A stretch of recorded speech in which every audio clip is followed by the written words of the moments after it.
গান্ধীজির একটি উক্তি ছিল, চোখের বদলে চোখ এই যদি নীতি হয়, সারা পৃথিবী একদিন অন্ধকারে হারিয়ে যাবে।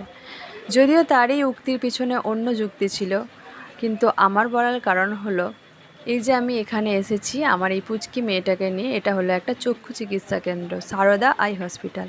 হাজারো মানুষের লাইন এখানে, প্রত্যেক দিন অনেক অনেক পেশেন্ট আসে, অল্প টাকায় চিকিৎসা হয় নানান রকমের।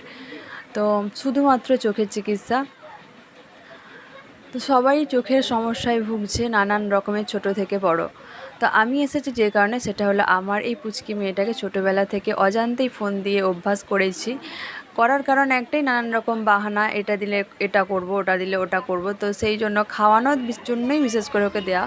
তো তারপর থেকে অভ্যাসে পরিণত হয়ে গেছে অনেক। তো এমন একটা প্রবলেমে এখন দাঁড়িয়েছে, যার জন্য আসতে হয়েছে। আর ডাক্তারবাবু দেখেই বললেন যে ফোন হাতে দেবেন না, যার জন্য এগুলো হয়েছে। তো আমার মতো তোমরাও করো প্লিজ, এটা আর করবে না, অন্যভাবে চেষ্টা করবে।